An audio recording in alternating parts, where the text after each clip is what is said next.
He leads the UFL in completion percentage and touchdowns, has 10 of them with just one pick this entire season. But above all, his St. Louis Battlehawks with a 4-1 start atop the XFL conference standings. Welcome back to Springball Boulevard, AJ McCarron. Thanks for joining us tonight, AJ. Always, Matty. So let's just get it out of the way. I lost the bet. You guys whooped our tail. And we're going full Battlehawks tonight. Mike Ryan from the Lebitard Show, if you're out there watching, here you go, buddy. I'm in Battlehawks blue. I love it. I'm going to get destroyed on the internet for this, but ultimately it's Team XFL, right? So, this might, that's great. Take it in, AJ. This might be the only time you see it. Matty, you look good. Just go ahead and make the change. Well, I'm a little lucky that the box at least cuts it off a little bit. See, there you go. All right, AJ. I got to say, without a doubt, your Battlehawks are the only team in the UFL that have seemed to get better each week, where other teams have had a bad game here or there or taken a step back. You guys have continued to progress. So let's kind of pick up right where we left off, which was, I guess, beginning of February, last time we had you on. Tough decision process. You decide to sign back with St. Louis ultimately and head to training camp in Arlington. And you were surrounded by the same coaching staff, a lot of the same teammates, some new faces as well. Did you identify anything different, whether it was good or bad, during those couple of weeks in camp heading into the season? Well, I would say the biggest thing was probably, just the chemistry that we had as a team, because you had so many returning guys. So, I think that's always big in a spring league is however many guys, especially going into your second year, that you can bring back. So you do have chemistry. You do know, what guys you can lean on, your leaders, just a short training camp that you get, guys that have been through it, that were part of the team last year, help the process speed up. And so I would say that was a huge deal, especially for us offensively, was coming into camp and not having to put in the base plays that we did last year and spend so much time on that. It was really, let's hit the ground running and really get in deep into the offense and, plays that we've run before or some new plays. And so I really think that helped us a ton. Did it show in the first week versus Michigan? No, which, again, those first games are always tough, especially playing an opponent that you've never played before. And then you see how they play on film versus everybody else, and that's not how they played us at all.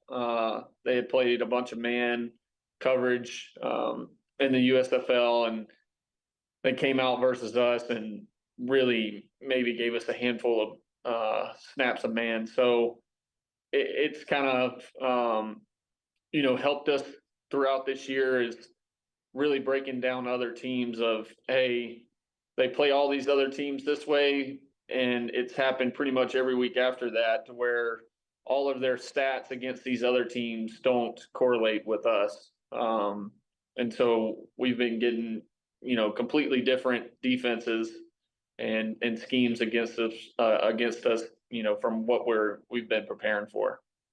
Yeah, and I figured that's kind of what they were trying to accomplish when it came to the crossover scrimmages. I think some of the XFL side was scrimmage and USFL side. Who did you guys have in the scrimmages in camp? Yeah, we just scrimmaged Memphis, or had a joint practice with them, and then we did a scrimmage versus Birmingham.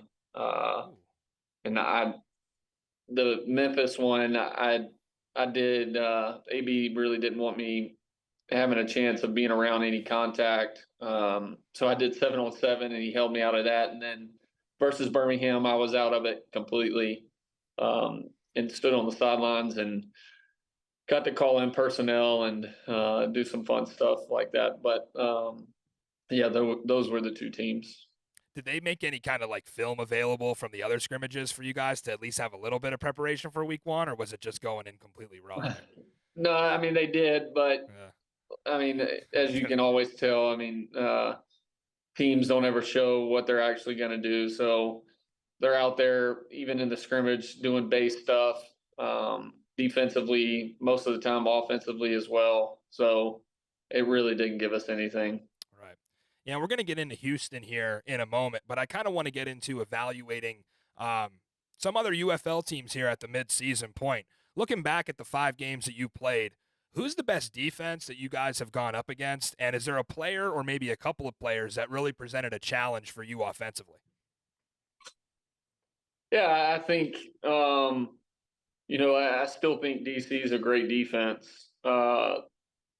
Greg just, he makes the game, you see so many different looks. This last one, he did a good job of when we were in empty, he went to his 3-3 stack type deal and made it look like cover 2, and then they brought 0 and got me, I think, twice on it.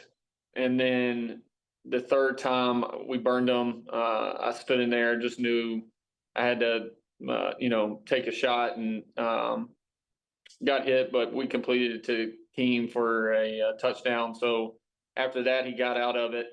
So I would still say their defense. I think, San Antonio's defense is still great. I think I love playing against their linebackers. I thought they were, really good players, 15 and 11. And they, secondary wise, they still had good players. So I think there's a ton of talent out there on all teams.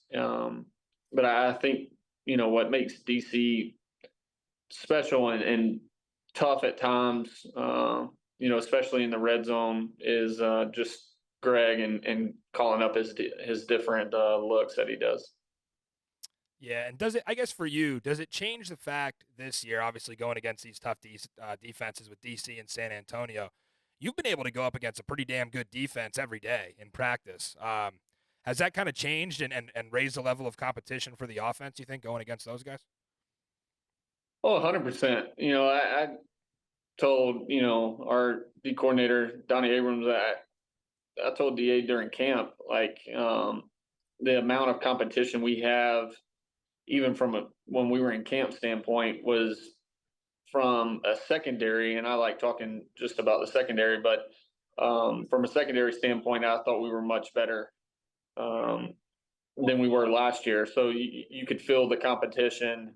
You could feel, how much better our secondary was as a whole this year. And so it's definitely helped a ton. And then I think it's really helped our O-line, because there was times, during camp where it's like, man, are we just playing that bad up front, or is our D-line that good? And, of course, you go through camp lulls where the defense just has you some days. So I think it was a mixture of both at the time. But the big boys up front for me have been playing great. I tell them every week, we win and lose based off them. So I'm super proud of how both of our, offensive line and defensive line. Yeah, and sticking with the theme of kind of evaluating the league at the midseason point here, outside of you guys, DC, and I guess maybe Arlington, everybody else has played multiple quarterbacks, and some of that hasn't been by choice, it's been by injury, but Birmingham is by design. What do you think, from your experience, are the pros and cons of rotating your starting quarterback game by game, and do you think that's a system that can work long term in the UFL?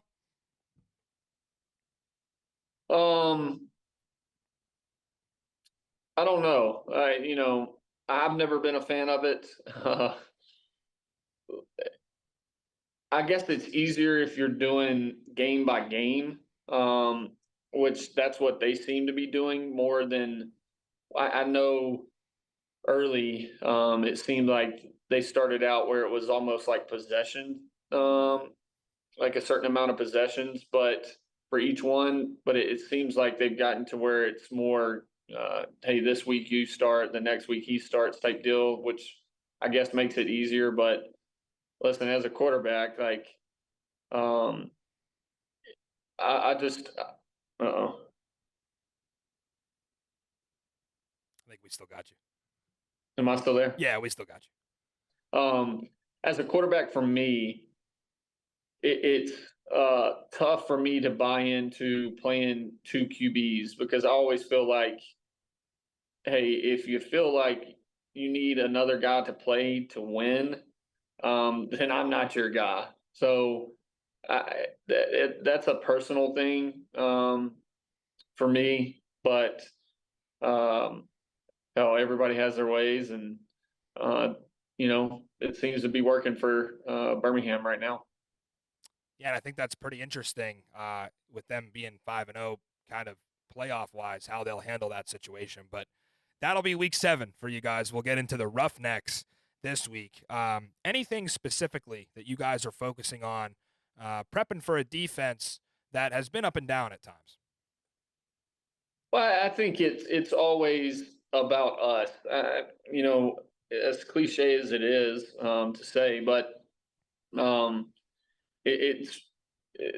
that's been our saying this year is it's not about the opponent we're facing. It's really focusing on us and what we need to do to be successful. So, I know viewers and everybody wants to hear this amazing answer, but it's really just that simple. Like, if we go out and do what we're coached to do what we're supposed to do, execute when your number's called, like we're going to be in a good situation to win the ball game.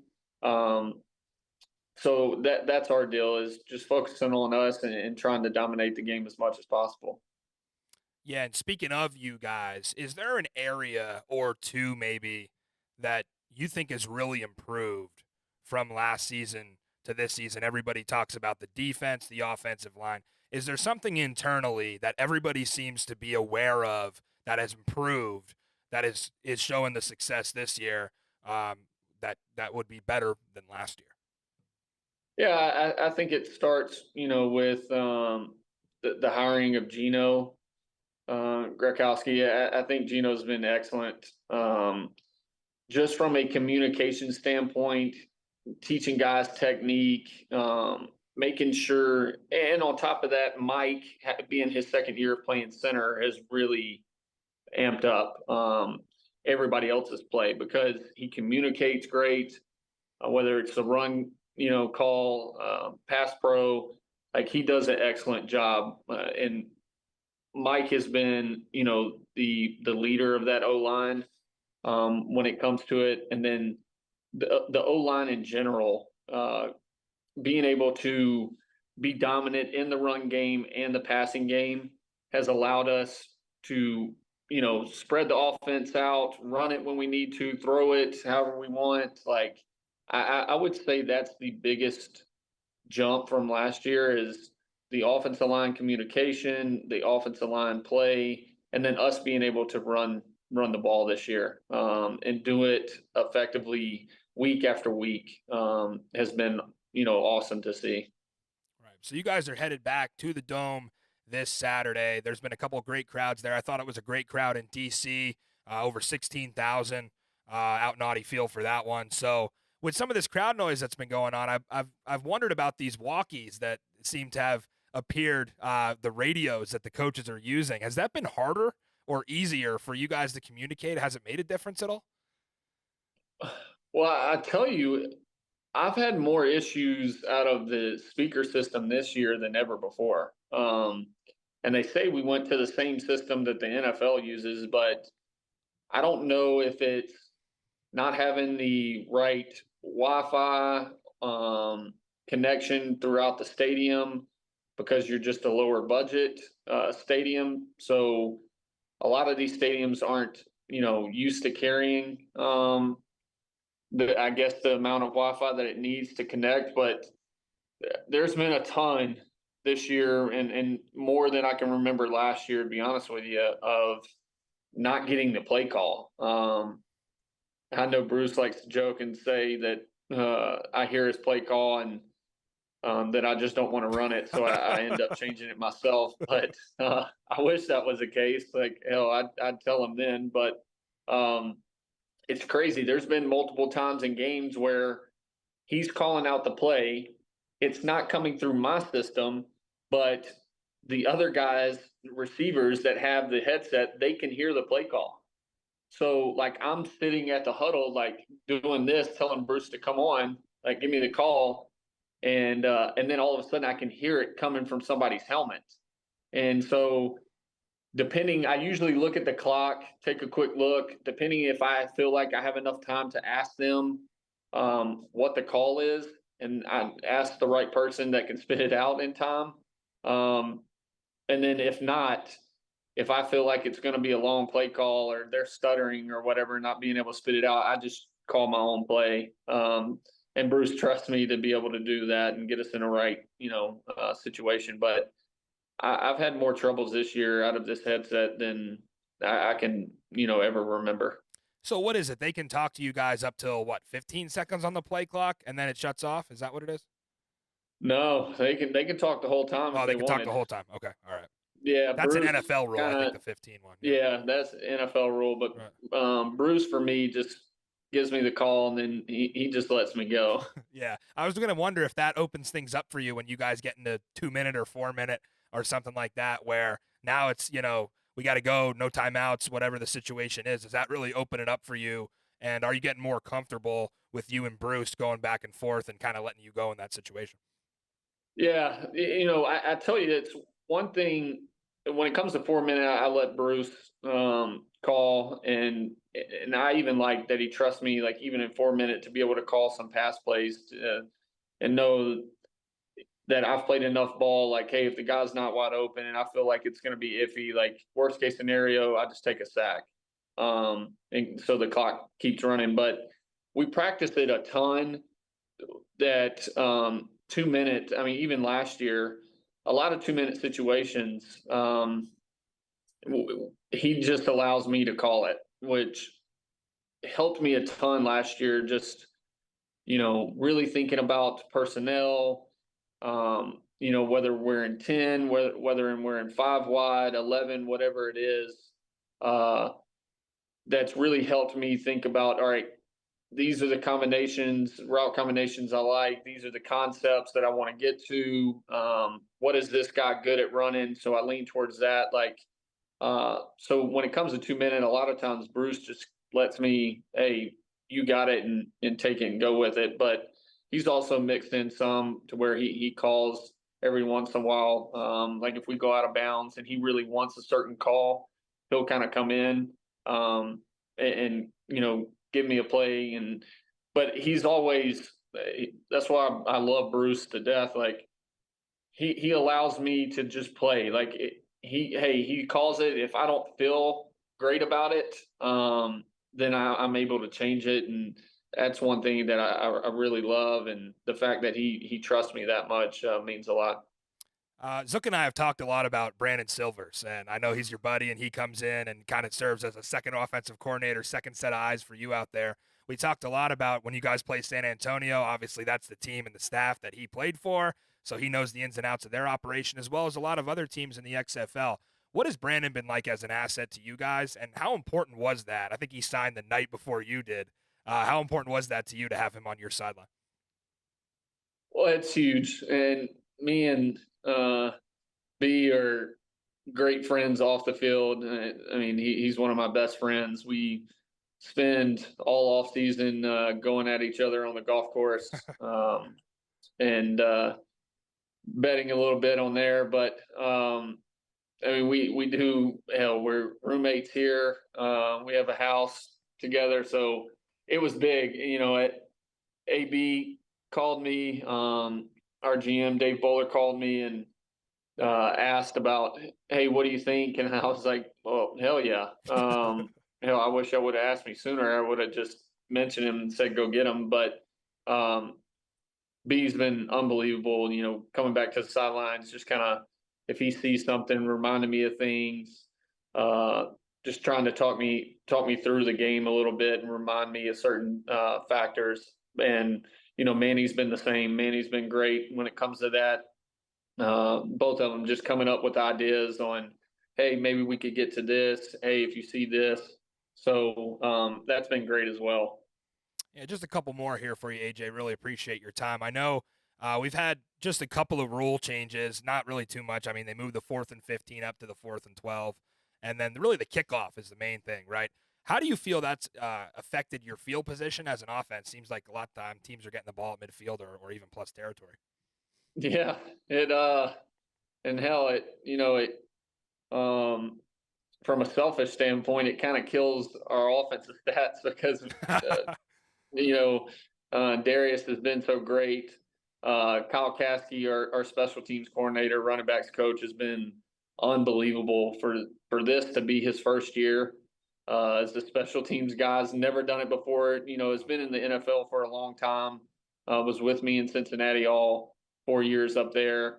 Then was in Jacksonville, Detroit, other places. So I'll tell you, he does an excellent job. That's another roommate of mine. Caskey is, and him staying up late at night and coming up with schemes. But yeah, from a selfish standpoint, it kills the offense because we're in such good field position when we get the ball that your stats aren't as high as you'd like. But it's been awesome. I don't mind now from a safety standpoint. Is it safer than what we had last year? Probably not, because guys are just having to run down, 70 yards to go smack somebody, else's head. So I don't know how that goes for the league on the safety standpoint, but from us on a getting the ball across midfield standpoint has really helped us out.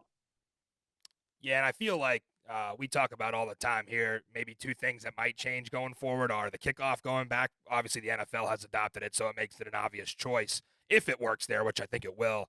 And then the start date, right? Starting here kind of in the midst of NHL and NBA playoffs. We had the Masters. Obviously, we had a March Madness to deal with. So I think that maybe moving the start date back might benefit next year going forward. I don't know if you've heard anything about that or anything, but I haven't, but I'm with you. I think the start date of spring ball needs to go back to what the XFL had it as, because you're not fighting.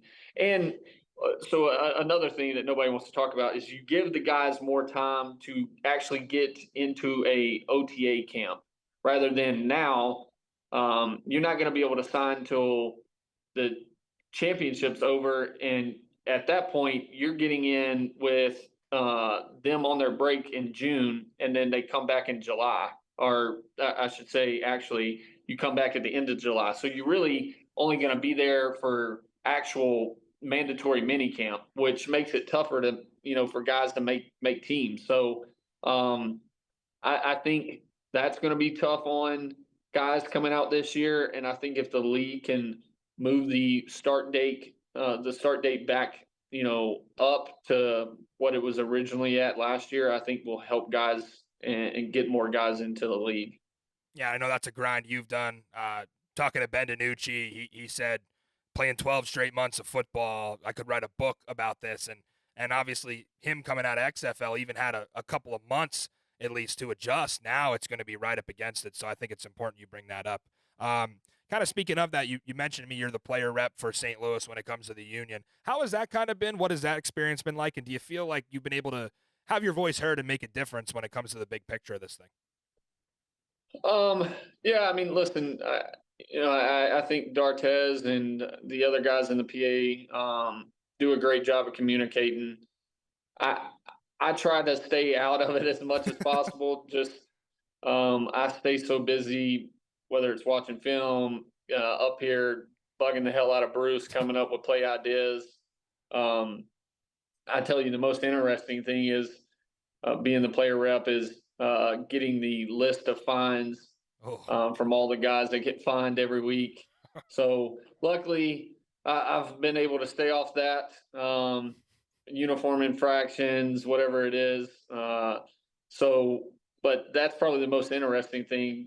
This past week, the list was actually super long than Oh, when I got the list today of fines. So, but I think from your voice being heard, coming up with ideas and how we can approach the league, whether we do stay as a union, which we are now, or we don't, but um, whenever the next vote is. But no, I think it's been great, and I think Dartez has done a great job of communicating with all the guys that are part of it.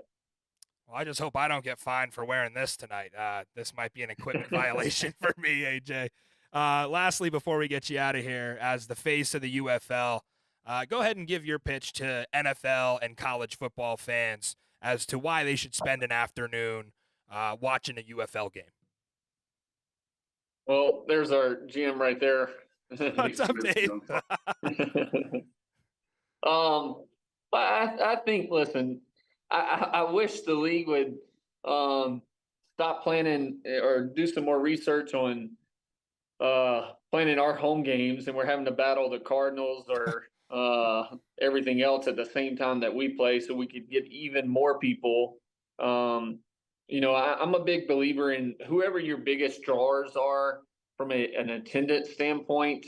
Like, they should be on the primetime games, because when you do show those stadiums, like whether it's an Audi Field or hell, even San Antonio, um, Birmingham, possibly. I know they've kind of been back and forth on attendance, but especially us, like I would like to see the league try to put all the highest attendance stadiums in primetime games, because when you show it on TV now, you show people are in the stands. Maybe you draw some more excitement to it, especially the dome. Like, you should want to show that on TV as much as possible, because that could just get somebody that's maybe flipping through the channels and sees everybody in the stands, and it's like, damn, that's a huge crowd right there.